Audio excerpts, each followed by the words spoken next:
Hello, guys. Welcome once again to Hillsoft EdTech.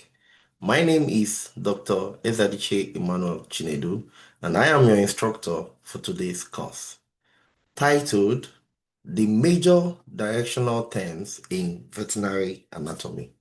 Now, in our last video, I talked about what directional terms actually is. When I explained that they are actually standardized anatomical words that are used to what?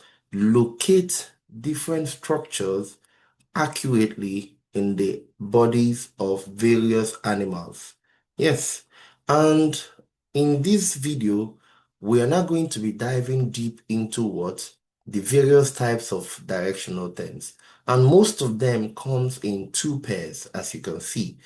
On this slide here, you will notice that we have the cranial and caudal because they are both what? Opposite of each other. Because directional terms, they are trying to what? Describe when a particular structure is going towards a particular direction or is located at a particular direction. This is the word you're going to call that structure that is located in. It's not that that is the name of the structure, but when you are trying to describe where it is located, you will say, since this structure is going towards the head, because the head is also called the cranium, the skull.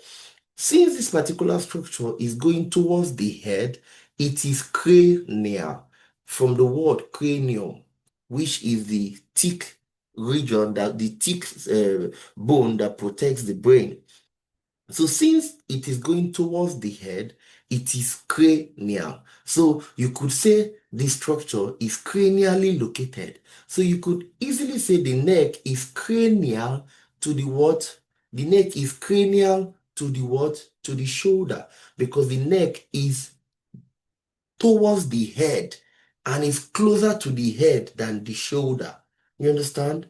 Also, you could make examples like the neck is cranial to the thorax, the thoracic what?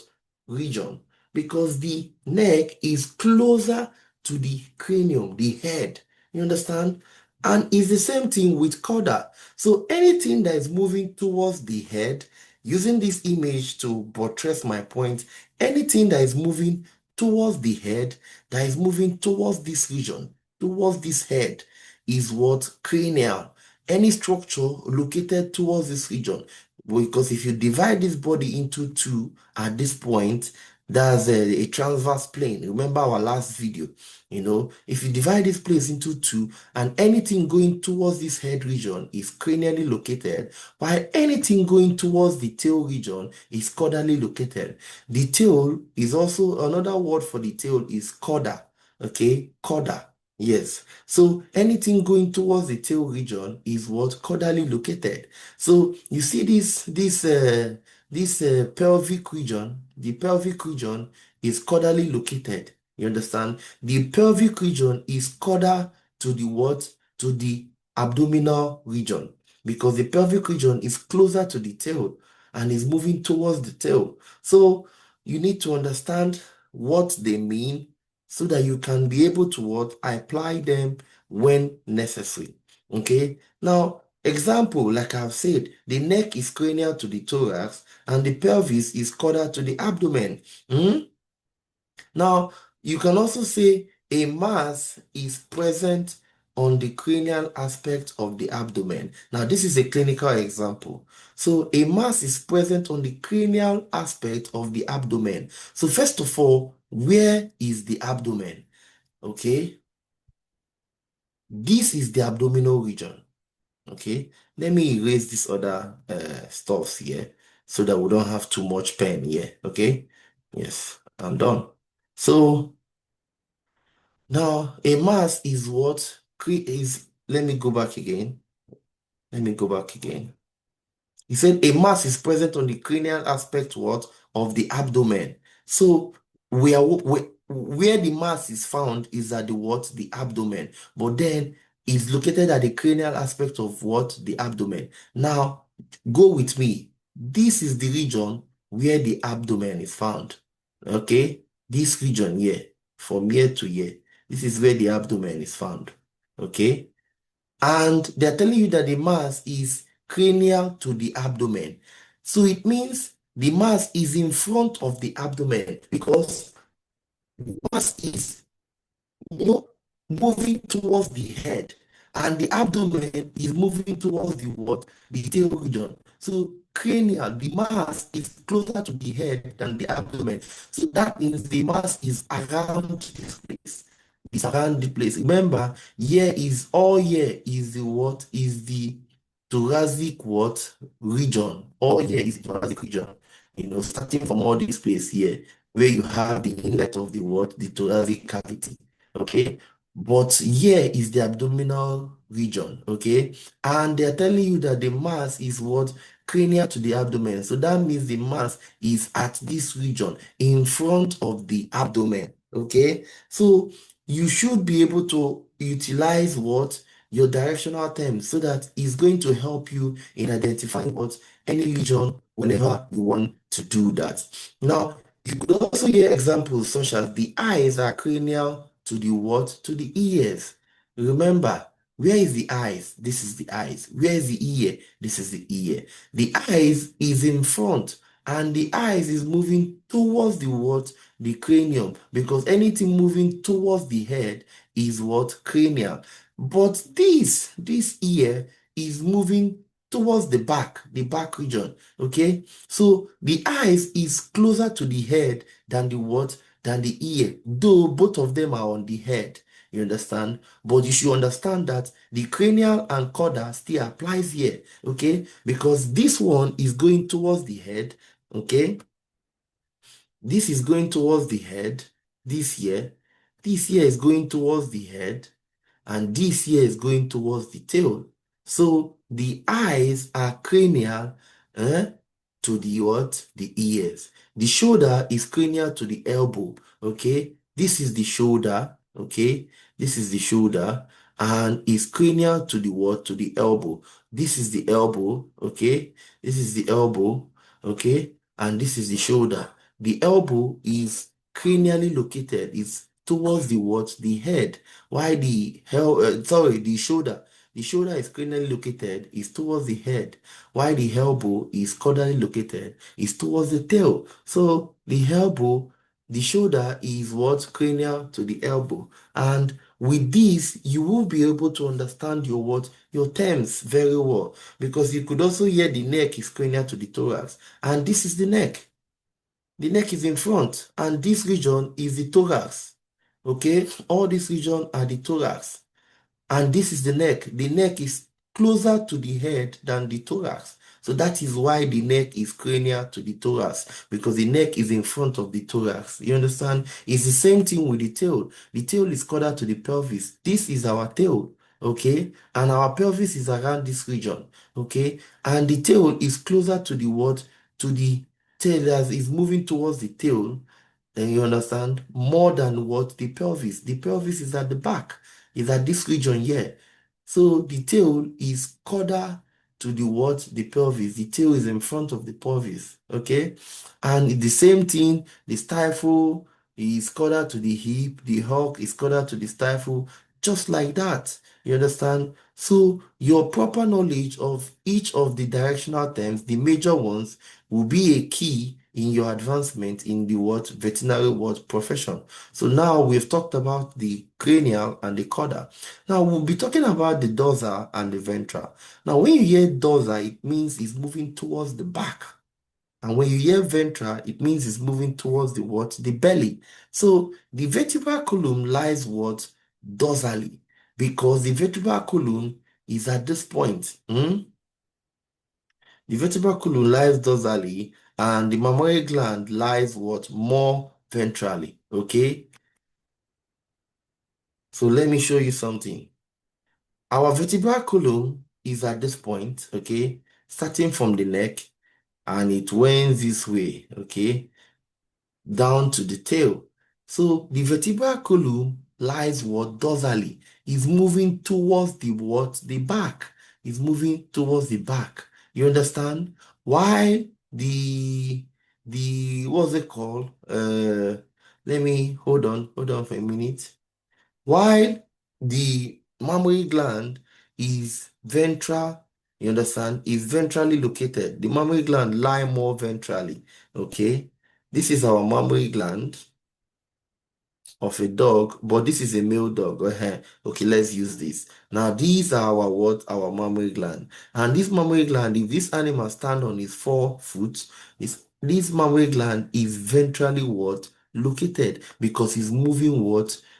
Downwards. It's moving downwards towards the what? Towards the belly. You understand? So this is not what? Difficult. You just have to have proper understanding of your directional terms. And the next we'll be talking about is the what? The medial and the what? The lateral. Now, when you hear the word medial and lateral, it mostly applies to the hind limb and the forelimb. And on the hind limb, sorry, when you hear the word medial and lateral, sorry, it mostly applies to the median plane. Yes. The median plane is that imaginary line that divides the body into 2 equal halves. Now imagine a line that divides the body into 2 equal halves. So let's say this is the line here, okay? Let's say this is the line, a straight line. And this line divides the body into 2 equal halves from the head down to the tail. So imagine a line that divides the body into 2 equal halves. Now, anything that moves away from this line, any structure that moves away from this middle line, okay, you refer to them as lateral. Any structure, lateral. But if it is close to the middle line, you refer to it as what? Medially located. Medially what? Located. But if it is far away from the what? From the median plane, it is laterally located, okay? The heart is medial to the thorax, because you know the heart in the thorax is anchored close to the median plane. You understand? The same thing with the sternum is medial to the what? To the ribs. You understand? Because the sternum, your breastbone, is found at the mid plane, very close, very close. So you see the sternum is medial to the ribs because the sternum is closer to the median plane than the ribs that are far away from the median plane. Okay? Now, a clinical example is such that a mass is located on the lateral aspect of the what? The left thorax, medial to the forelimb. So it's located on the lateral aspect of the left thorax. So where we are working on is on the what? The left thorax. And this region is the left thorax. So the mass is located on the lateral aspect of the left thorax, medial to the what? The forelimb. So it's located around this region, the lateral aspect of the left thorax, and it is medial to the forelimb. Now, this is the forelimb, okay? This is the forelimb. And that particular mass is medial to the forelimb. That means the mass is more closer to the what? To the median plane. So our mass is at this region. You understand? So your proper understanding of the medial and the lateral is what is very important, because structures that are farther away from the median plane are described as lateral, while those that are farther away from that are closer to the median plane are what described as medial. So I'll be going forward, okay? I'll be going forward to also show you guys other directional terms, because they are not just one, okay? So the proximal and distal, now these terms are mainly used on the limbs. So on the forelimb and on the what? The hind limb. So when the proximal and distal is trying to explain when a structure is closer to the point of attachment, it is proximally located. Yes, proximal means nearer to the point of attachment to the body. And when it is distal, it means that that particular structure is far from the what? The point of attachment of the what? Of the body. So the shoulder is proximal to the what? To the elbow. You understand? Because the shoulder is closer to the point of attachment compared to the what? Compared to the elbow. Now, this is our shoulder, okay? This is our shoulder here, right here. Okay, so this our shoulder is what? Is closer, you understand, This our shoulder is closer to the point of attachment because the point of attachment is around this region. It's closer to the point of attachment compared to the what? The elbow, because the elbow is not closer to the point of what? The main attachment. So the distal here, it means that that particular structure that you're trying to identify is farther from the point of attachment of a body, you understand, of an animal. So your proper understanding of what your proper understanding of the proximal and the distal will give you a long way to understand veterinary anatomy. And then we move to rostra. Now, when you talk about rostra, it specifically means towards the nose or the muzzle. So the nasal cavity is rostral to the eyes because the nasal cavity itself is closer to the what? Is moving towards the what? The nose. You understand? Yes, this is it.